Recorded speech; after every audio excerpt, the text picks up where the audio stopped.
Paula Lynn, I knew she's not able to be here with us today, but she has sent me kindly on a video as a little introduction to our day. Agus mar sol diva lig, to be Paula Tofa mar Uachtar an de chud Conradh na Gaeilge a mí fiara Mlena.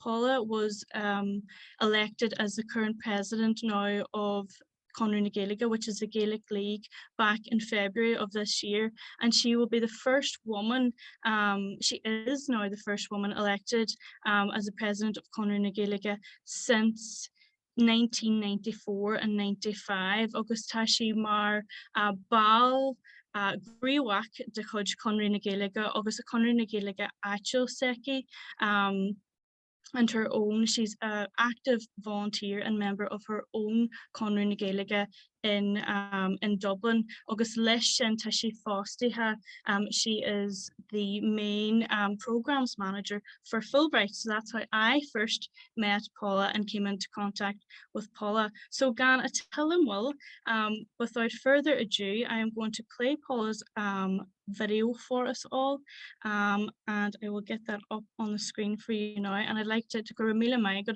mila buejas to Paula for giving this to us today and for being present, albeit via video. Okay, let me try and get this up on the screen for us all.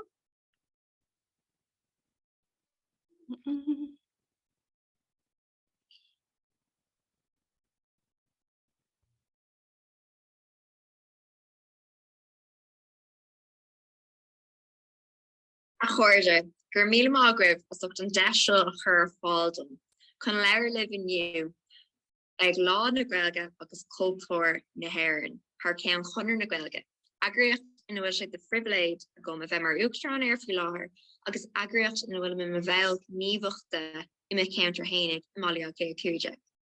Is míle mhuichis ó cré a chotháirithe a gabháil le Réaltín. Atá na epil TA le Gaeilge feag tamlainn anchar eile Elms College of Our Lady of Elms.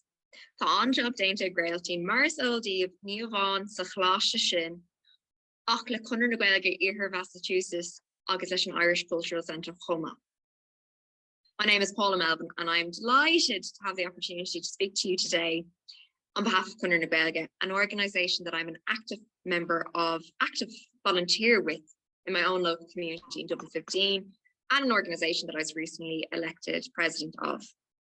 Mersol de glorigh vonna dúglas de hide, on McNeil agus coglacha hello Conradh na Gaeilge, an trucha hénu uil Uachtar Gnó tree. Agus is fear le rá go chunker vonu an Conartha vonu an stáis ó Yas.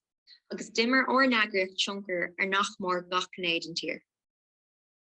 While am leir fún agriocht sa lá tá nuan ach go bhfuair fiachtas atá anchart a crí a féidir libse taú le.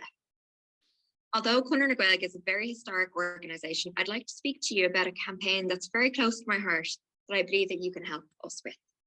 The Act na Gaeilge campaign, which I'm sure many of you will be very familiar with. It's the campaign for Irish language rights in the North. And it's always important to remember that language rights are human rights.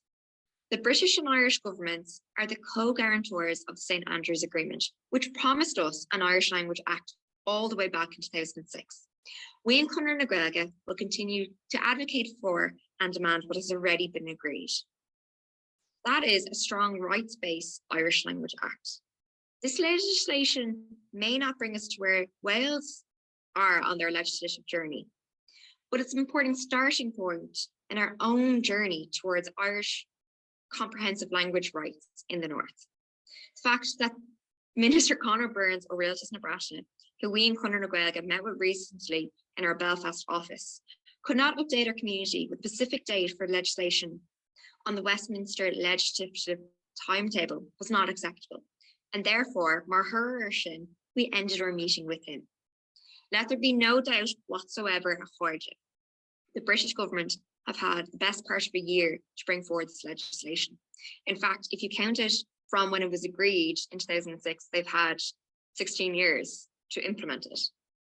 And the funny thing is, or the saddest thing is, I suppose, the vast majority of politicians, oh yes, in the Republic of Ireland in the south, oh hua in the north, and in Westminster support an Irish Language Act. Unfortunately, though, we have zero confidence in the British government to stick to their word, and I don't think any of us could blame us for taking this stance, as the painful experience of the last number of months leaves us in that situation. But we'll continue to put them under pressure. I had the pleasure last weekend of speaking at Coláiste le Energia to our branches across the UK. And I'm asking the same thing of you that I asked of them last weekend. This is a grassroots campaign. We need to all, in the Republic, in the south of Ireland, in the north of Ireland, around the UK, agus go hidir ná siúnta níos cuide ó géin. I call on all the branches of Conradh na Gaeilge to keep pressure on, including our American branches. It'd be fantastic if you could talk to your local politicians about this, because there's a lot of talk about the protocol, but we need the language to remain on top of the agenda. If any of you would like to find out more to continue the conversation with me after today, please email me at paula@cnag.ie.